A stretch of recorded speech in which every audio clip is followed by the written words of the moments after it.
Hello the internet and welcome back to my channel. Today on the bench we have a faulty Soundblaster Pro 2 model CT1600 which I'm going to try to fix together. Now the Soundblaster Pro was originally released in 1991 and was the successor of the original Soundblaster from Creative. I understand that one of the biggest difference between the original Soundblaster and the Soundblaster Pro was the fact that this card, the Pro card, is a stereo card, and also the Soundblaster Pro is the first one in the line coming out with a 16-bit bus connector here. The Soundblaster Pro 2 is the second revision of the Soundblaster Pro series, and the main difference I understand is just that the Yamaha IC here changed between the OPL2 to the OPL3 from two ICs, one per channel left and right, to one single IC like you see here that is dealing with both channels. The card has an ID port here controlled by this little IC, Creative IC. This bigger one is the main interface IC which interfaces the card with the bus. And then here on the left hand side, the top left, we have the DSP, which is in charge of the digital effects. The Yamaha IC, which I mentioned already, dealing with the FM synthesized music. And this little IC here is the mixer, which is mixing these two, let's call them channels, and route the outputs to the amplifier IC, which is this little one here, which is dealing with the speaker output. Speaking about outputs, this card has a peculiarity. I'm not sure whether the original Creative Soundblaster was the same, but this card doesn't have a line output. This can only drive an actual speaker, and that's why you have an amplifier here on the card.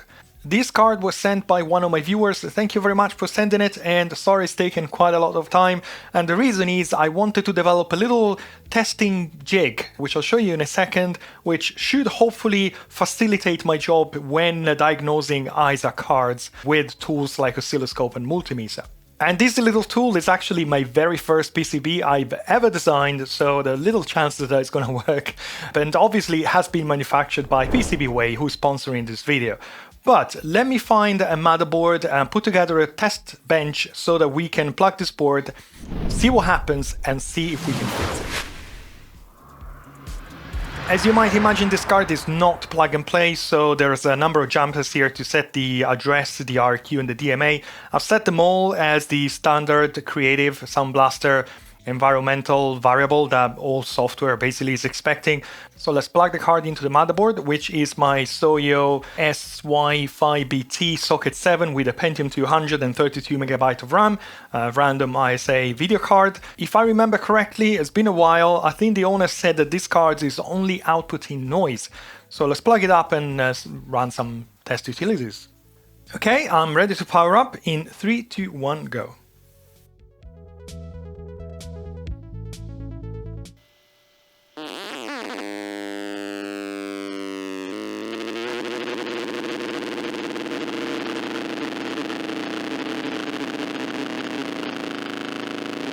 Right, so I understand why I was told that the card is making noise. This happens without nothing running, so there's definitely some noise coming out of the board. Let's run the Soundblaster utility and see whether you can actually hear some sound with the noise in the background. The hardware test passed, so that's great. That means the card is being recognized by the system and all the settings are correct. Let's play some music.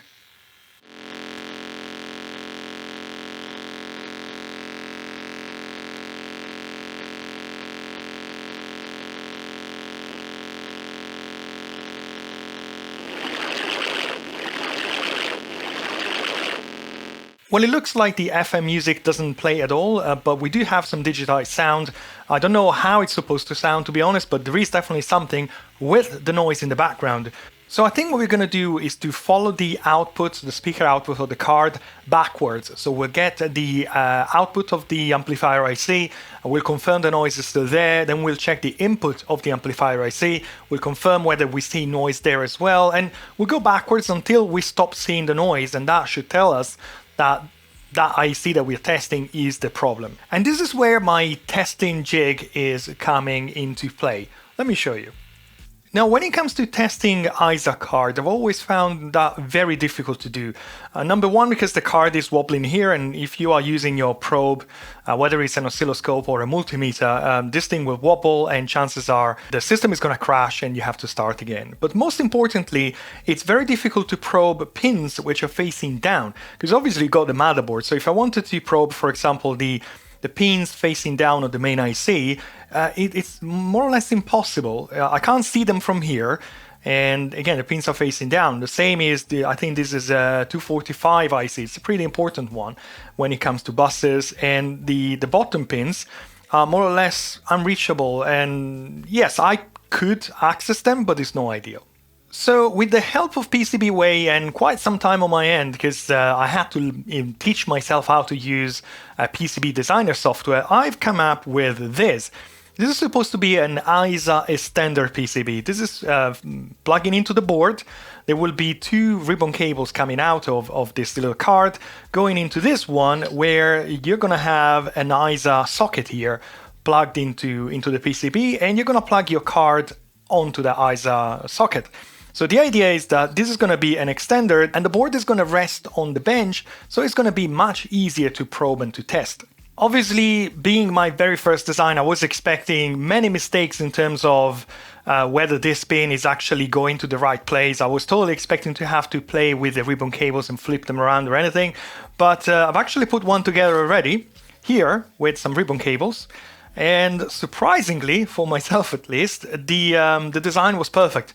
So the pins here on the fingers on the male here are matching the socket here 100%. So this was actually didn't need any adjustment or tweaking or modification or anything. So this could actually work. I'm super impressed. Let me thank PCBWay for helping me with this project. You don't need to be a PCB designer to use PCBWay. There's plenty of existing projects online. That's what I've been doing before this PCB. And all you need is the Gerber file. Once you find the Gerber file, you just upload it on PCBWay.com and the system is more or less automatic. So take a look at PCBWay.com, and thanks again PCBWay for helping me with this project, which is again my first one. It's been great having it designed, and your technical support also came back to me mentioning some mistakes in the design, and they helped me sorting it out. So it was actually a great experience. Now, the thing with these extender is that obviously it's not supposed to work, as in the ISA bus is not supposed to be extended, let's put it that way. So I know that this is, how can I say, pushing my luck a little bit. But hopefully, this is just, what is that, like 20 centimeters. Hopefully this is going to be okay. And again, this is for testing purposes. It doesn't have to be a permanent thing. And I was hoping that this would work. Now, I can anticipate you, because I've tested this already, that this unfortunately doesn't work. Let me show you. So this is how this tool is supposed to work in my mind. You plug the male part into the motherboard, into the ISA socket, and then you plug your board that you want to test into the socket here. At that point, your board is resting more or less nicely on your desk. You can probe things around. It's so much easier. And, with a little bit of luck, you can actually flip it around and probe the back as well. So this is pretty nice to have. Again, I'm not looking for something super reliable because it's for testing purposes, but unfortunately this doesn't seem to be working, and I'll put an asterisk here. I'll explain you in a second.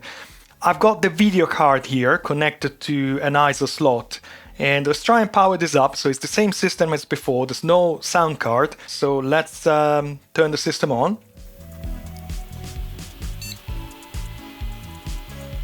Okay, so each board is different. This is actually like it's posting, but there's no video output. And I've tested different boards, including a 386 board, just in case, I don't know, the Pentium, for whatever reason, the ISA bus is too fast.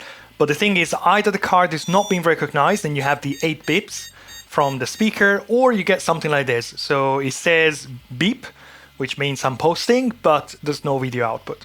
I know that some of you are screaming at the screen. Obviously, I'm using regular ribbon cable here rather than the AT conductor one, which is more shielded. All the signal is probably interfering with each other. The power is going through the same ribbon cable. I mean, this is so much improvable. It's just, I was kind of hopeful that this would work anyways. And for testing purposes, it doesn't have to be Perfect. So that's the bad news. This is actually not working. The good news though is that it doesn't work with video cards, but it does work with an IDE controller. So I've got an ISA IDE controller into the extender here, and I've disabled the integrator controller on the motherboard. And if I power up, I've got my compact flash on the controller here, as you can see. As you can see, the compact flash is being recognized. And the system is booting from the compact flash, and I can run some benchmark for the hard drive, and it works totally fine.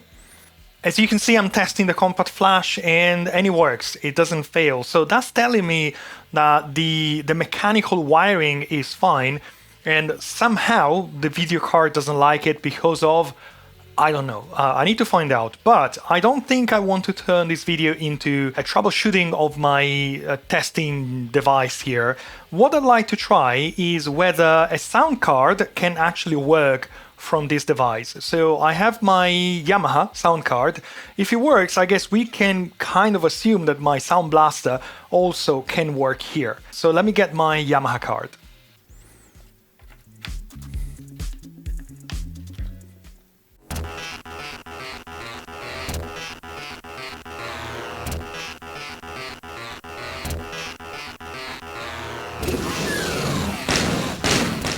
Well, it's working. Well, this is kind of good news for me because this is not completely useless. It is working. It doesn't work with video cards, and I think I'll make a separate video, or I don't know what I'm going to do, but I'd like to find out why it is not working.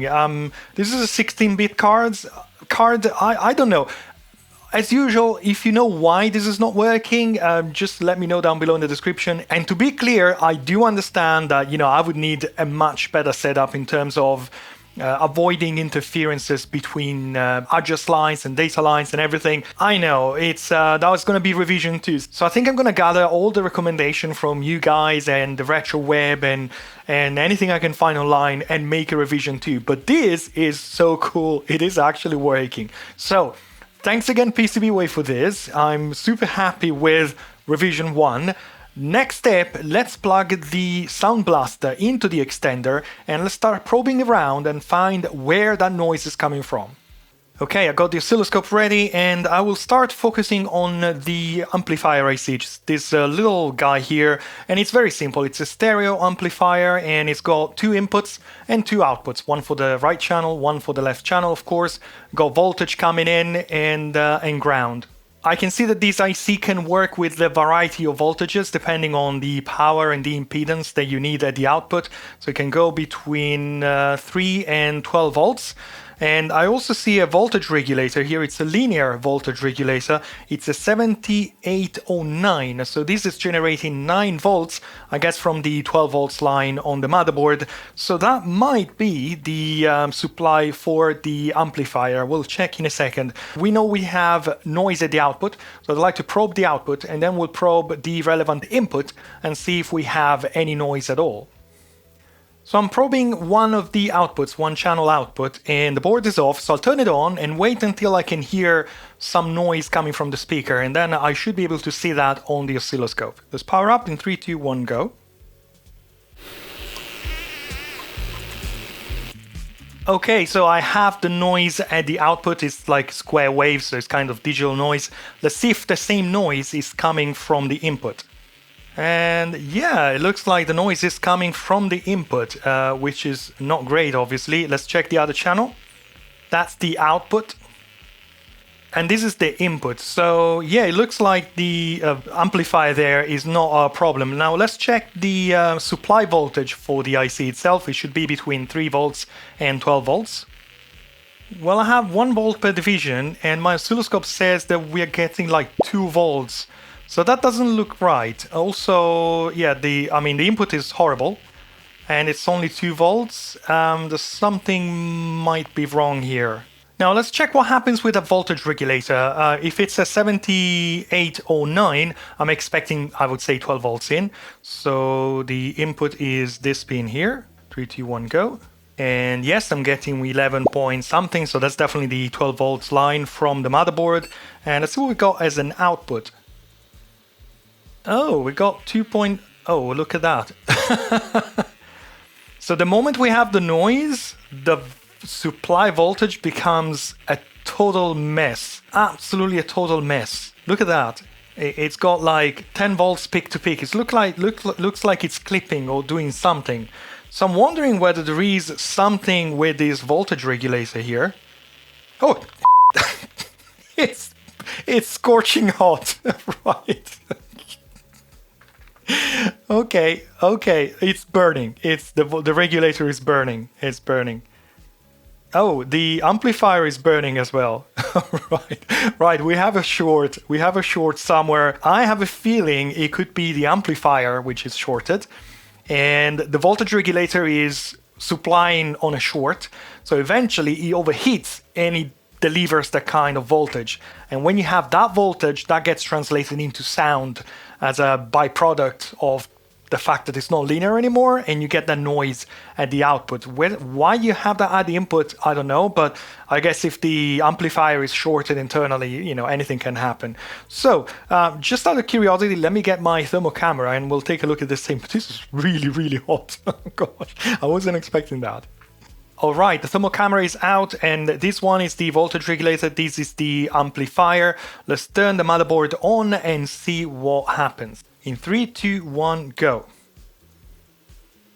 Oh yes, you can clearly see that there is a short inside the amplifier, and the voltage regulator is doing its best to just provide a kind of current, and obviously it's getting hotter and hotter and hotter. And what I think is happening is that once it's reaching I think it's 125 degrees, which is the semiconductor temperature where the semiconductor stops working, the noise happens because the voltage is not linear anymore, and that is translated into sound at the broken amplifiers. Let's check with the oscilloscope. I think it's quite interesting. 3, 2, 1, go. Okay, we got still 2.8 volts at the output. 70 degrees, 80, 95, 100, 110. There you go. So the voltage regulator stops working around 115 degrees on the casing, which is probably around 125 inside. Absolutely amazing. So that's super cool. Now, I've just realized that the IC is facing down, so the notch is facing towards the ISO slot, and for whatever reason I assumed it was facing up, so I was testing the voltage on this pin here, but this pin is not the VCC of the IC. Apologies for that, but it's still okay because I've just tested the output of the voltage regulator with the actual VCC of the amplifier. And it's connected. It's a direct connection with the voltage regulator. So, earlier on I was testing the voltage regulator output. It's not getting to that voltage, and obviously we definitely have a short into the amplifier. But yeah, sorry for that. When I was testing the output, I was actually testing the inputs. But it's fine. I mean, it's from a diagnostic perspective, it doesn't really change much. So I don't think there's anything wrong with the voltage regulator. I think the problem is with the amplifier. So let me remove the amplifier IC. And then before I swap the voltage regulator as well, because it's been running at silly temperatures, I just want to test that the voltage regulator is working fine and is able to deliver 9 volts to probably nothing, because I don't think this is connected to anything else, but I'm just curious. So I'll remove the IC first, and then we'll check the voltage at the voltage regulator, and then we'll swap it anyways, just to be on the safe side.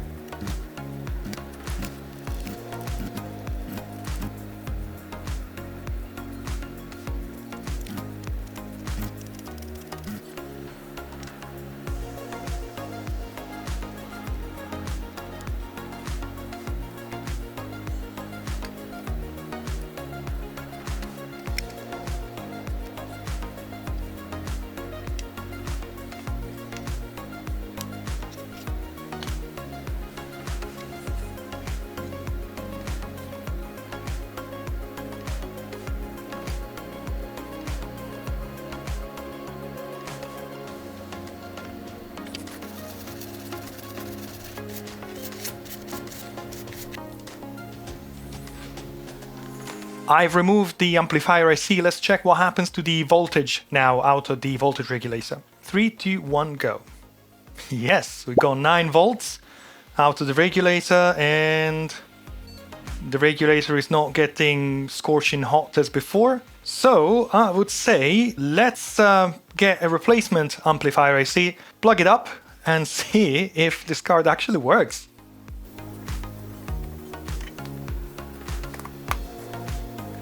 Let's power up and let's monitor the 9 volts output of the regulator to make sure that there's nothing happening there, and then we'll start Doom and see whether we have any sound coming out of it. 3, 2, 1, go. Yeah, this is totally fine.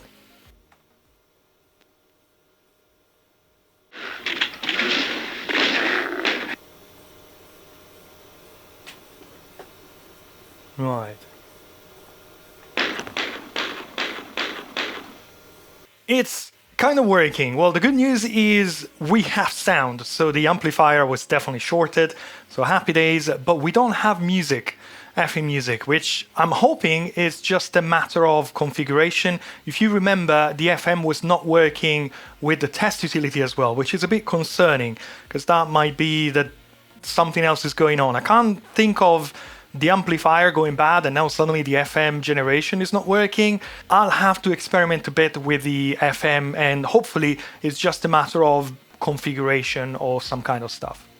I've done a little bit of offline troubleshooting and research. I've removed the extension because I could see that sometimes the system was freezing while I was using the test software for the card, and I couldn't get any FM music out of this card at all. And the only thing I can find online about the Soundblaster Pro 2 is that they are not really designed to work on a system like this. They might actually have like distorted sound or issues of any sort because of the system being too fast. So one option would be to try and slow down the system. I have a 386 motherboard. I'll take it out and we'll test it on the 386. If it works on the 386, we know the board is fine. If it still doesn't work on the 386, well, I guess we might have a problem then. This is one of my baby AT 386 boards. It's really nice. It has an AMD 386 40 MHz. I believe it might have 4 MB of RAM. It's got some cache on it. I think I fixed this board ages ago, probably before this channel was born. I got a controller and the same video card and obviously the Sound Blaster. So let's try and test the sound out of this board and see if it works. 386 is running. Let's make sure we have the digitized sound. Do we have FM music? We don't. Oh no. Yep, we haven't got it. So it looks like this card might have a problem. Another one. Alright, so I've done a little bit of poking and troubleshooting on this card for a few hours now, and the downside is that I can't find schematics for the card, and most importantly, all the creative chips don't have any datasheet or even pinout, which makes things pretty complicated to troubleshoot. However, the good news is that all the Yamaha chips do have datasheets, very comprehensive ones with pinouts, so that really helps because our problem is FM music, which comes from the Yamaha OPL3. As I mentioned in the intro, this is the main interface controller, let's call it the CPU for the time being, and this is our OPL3 which is generating the FM music. Now, on the Yamaha OPL3 datasheet, I can see that we have quite a lot of lines that go back to the CPU, and I'm not too concerned about that. I don't want to start checking those because I'm assuming that that bus might be shared with the DSP, which is looking after the digitized sound, and so that's going to be probably a bit messy. I don't think it's going to tell us much, but the OPL3 outputs digital sound, so we can see these DAC outputs, which are going to a DAC, digital to analog converter, and it happens to be this little IC here, which is also a Yamaha, so there's plenty of documentation online with the pinouts and the way it works, and it makes things so much easier. So digital sounds goes from the OPL3 to the DAC to be converted to analog in a weird way, I have to say. I'll explain that in a second. And from the DAC reaches the CT1345, which is our mixer. As I said at the beginning, this is dealing with the DSP input, the OPL3 input, but also the CD line, the microphone in and the line in. And from my understanding, and I can't really find much about this IC, it's an analog switcher. So analog sound should reach these IC, not digital. So I'll save you some of the poking around. What I found is pin 21 of the OPL3 is one of the digital outputs. This IC is a 4-channel outputs, and I think only 2 are being used. And the pin 21, which is channels A and B, are going to the DAC on the only inputs. This is a stereo DAC, so 2 channels, and it's going into pin 4 here. Now, the way the DAC works is weird. I don't fully understand it, but my understanding is that the digital sound coming from the OPL is like serialized. So you have left channel and right channel on the same stream. So the output of the DAC is called A out, analog out, and from my understanding, it contains both left and right channel in one stream. That output is pin 13, which is this one on the left-hand side, and it goes to this operational amplifier. This is a quad operational amplifier, so it's split into 4. It has 4 independent op amps, and you can, I guess, in this case, maybe you can consider this op amp as a small amplifier. And I see the analog output going to the input on the op amp here, and it goes back into the DAC in what's called the SW in, which I think is like switched input. I'll explain that in a second if I can. I don't understand 100% this one. So the output of the op amp here goes back to the DAC through a small resistor, and that's in the schematics actually supposed to be through a resistor, so that's totally fine. Now, my understanding is that once the sound is back to the DAC, there is a switching facility inside, which is chopping this left and right stream into left and right. So the left samples are going to the left channel, the right samples are going to the right channel. And this is synchronized with the digital sound coming in. I think it's synchronized with either the stream coming in or with the clock to know exactly which one is the left channel sample and which one is the right channel sample. At that point, you have 2 outputs on the DAC itself, channel 1 and channel 2. And these are going back to the operational amplifier on different, let's call them channels if you want. And I understand that the reason for that is called sample holding. So while the IC is dealing with the other channel, the operational amplifier holds the last signal that it got, I guess, so it doesn't go to 0, something like that. Now, imagine this is happening many times per second, so it's not something that you can hear. I guess this is how things used to work, or maybe they still work nowadays, I'm not entirely sure. But the thing is, my channel 1 and channel 2, let's follow one channel. I go in here into the operational amplifier, and the other channel is on another part of the amplifier, and from the output of the amplifier, they're going into a resistor. So one channel is this one, the other channel is this one. The output of the resistor is going through the capacitors in series, so this is for one channel, this is for the other channel, and the output of the capacitor is going straight to the CT1345. And I guess these capacitors are used as high-pass filters, so they filter out DC and maybe unwanted very low frequencies. Now, this is great because we can start probing things with the oscilloscope and find whether we get anything out of it. So the first thing I'd like to probe is the digital sound output of the OPL3 and see whether we see any activity, digital activity, when I run my little test under MS-DOS. I've got the test utility running. Let's switch to the oscilloscope and I'll press enter to play the 2 operators FM music so we can check whether we have something coming out of the OPL3. I'm on pin 21, which is the DAC output. I can see something happening, but I guess that's kind of digital silence or something like that. And if I press enter now, you see that something is happening. And if I press ESC to stop it, kind of fades out for whatever reason. I don't know how it's supposed to sound. I can't remember that test, but it looks like we have some digital data coming out of the DAC output. So that's good news. But I guess the most important test is, do we have analog output from the DAC. Now I'm gonna test the analog out pin, which is pin 13, and that's supposed to have both left and right together, but it's the first analog output sound output from the DAC. Everything else is going through other ICs, so let's focus on that first.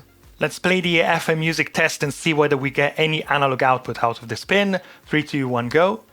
And there is something coming out of it. Now, it doesn't look too great, but I don't know. There is definitely something coming out. It's still playing, and I guess at some point it would stop. It has stopped. And if I go down one bit, and that's the 4 channels, voices, something, and I play this one, we also have this one as well. And it looks slightly different. That's great news. We do have something coming out of the DAC, and it looks like analog sound. As I said before, what we've just seen is both left and right channels in one stream. So let's check the actual channel 1 and 2 outputs from the DAC and see whether we get something out of it. I'm scoping channel 1. Let's start the FM test. 3, 2, 1, go. And I wouldn't... no, I mean, there's definitely not much coming out of here. Let's try channel 2. I would say we haven't got channel 1 and channel 2 out of the DAC.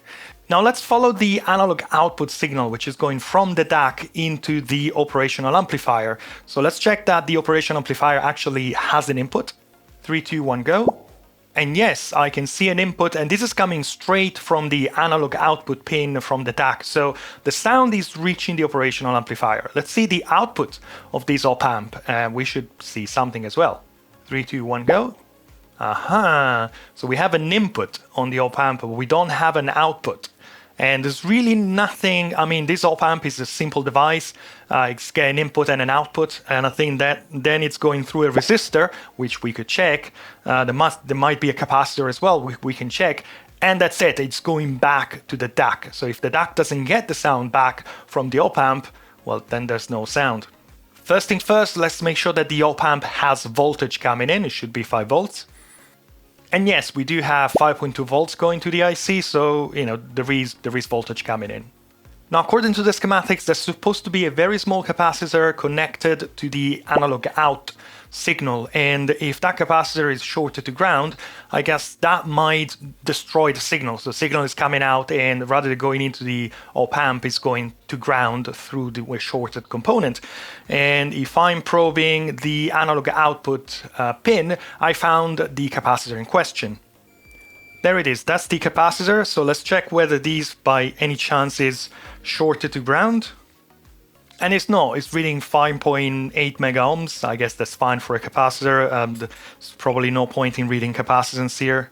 Well, I think it's reading something. It looks like a capacitor, so I don't think that's our problem. So right now what I'm thinking is that we have analog output from the DAC. We don't have sound back into the SW in switched input maybe. Without that, there's no point in checking channel 1, channel 2, the capacitors, everything else. There must be sound going back to the DAC so they can be chopped off and reconstructed into the right and left channel. So what I'd like to do, I think I'd like to replace this op-amp because from what I see here, is not really working. The other thing is that if you remember the original fault of this board is that the amplifier here was shorted, and as a byproduct of that, the voltage regulator was getting really, really hot. And guess what's around the voltage regulator? The DAC and the op-amp. So chances are this card has been running at scorching hot temperatures for quite some time, while, you know, the owner either they didn't realize it was faulty, or they were trying to understand, you know, you think of a driver issue, of a software issue before you blame the card. So chances are this component here and all the surrounding components, to be honest, has been running at very high temperatures. So maybe that's broken. And the other reason is that I happen to have this IC. For the life of me, I can't remember why I purchased this IC, but I happen to have it. So it really takes me 2 minutes to just take it off, replace it, and finger crossed, this might be our problem.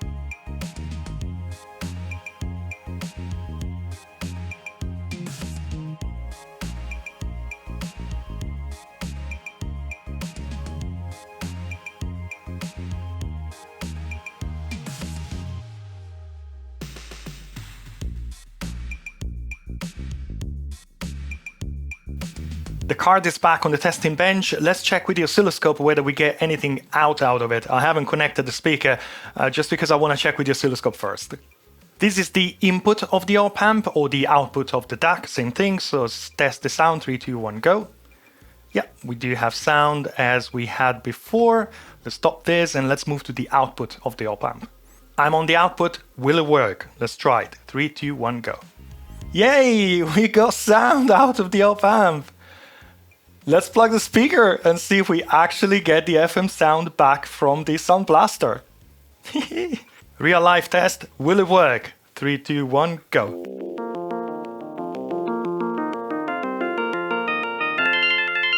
Yes, it's working. This is so cool. This is super cool. Super cool. I'm so happy to have been able to pinpoint the faulty components. It was kind of an easy thing. Again, the op amp, it has an input, has an output. There's something in, nothing out. It was kind of an easy one. Let's check the 4 operators FM music.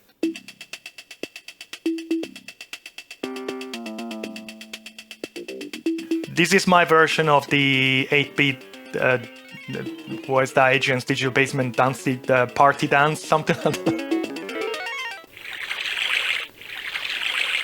And we also have the digitized sound. It works! I fixed the card. I'm so happy. Right, so this is working. I guess the next step would be to try in a game and make sure it works. Now, before we do that, the last thing I want to do on this card is swap that voltage regulator, because that's been running at stupid temperatures and I would expect that to fail at some point. So let's take it out and swap it.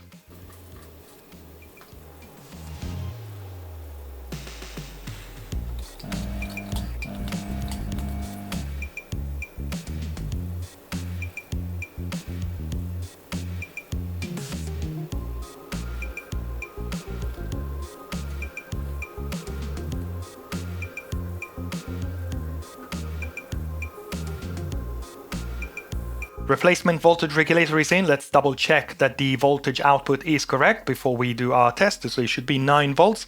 3, 2, 1, go. And we got 9 volts, 8.94. Computer is booting up. So let's get into a game and let's make sure everything works.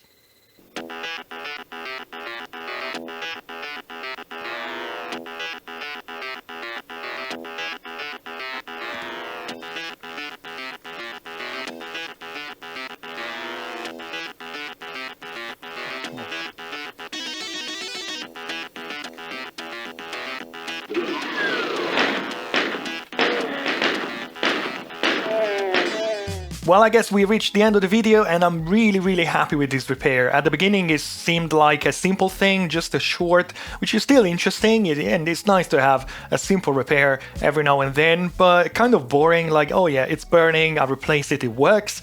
And then when I discovered that the FM music wasn't working, I was kind of happy and unhappy. Happy because it's like, oh, there is something else on the board. Unhappy as I know that with all these creative chips, which are completely undocumented or not very well documented, sometimes it can be difficult to find what the problem is. Also, I don't think these ICs are available as a spare, so, I felt like, I don't think I'll be able to fix this thing. But thanks to Yamaha, we have plenty of information about the Yamaha ICs, and thankfully the fault was actually within that area, so that was absolutely perfect. In the end, again, a simple fix. It was just a matter of following the sound and see where it stopped.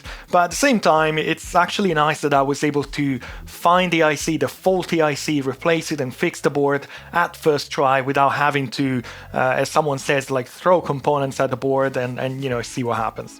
I would like to thank my viewer for sending this card. Thank you very much, and I'm really happy I can return it to you in a fully working state. And I guess this is it for this video. I hope you enjoyed it. If you did, as usual, I'd appreciate a thumb up down below, and consider subscribing to this channel if you like this kind of things. Don't forget, I'm also on Twitter and on Patreon. If you feel like supporting my work, my Patreon's names are scrolling at the side of the screen. Thank you very much for your support. It's really important and really appreciated. If you don't feel like joining Patreon, which you can join for free by the way, you can also buy me a coffee, the link is also down below in the description, but just watching the video and maybe leave a comment and a thumbs up is enough support for me, so thank you for being here, and I wish you a great day, and I hope to see you again soon here on my channel for my next videos. Thank you very much, and goodbye. Bye bye.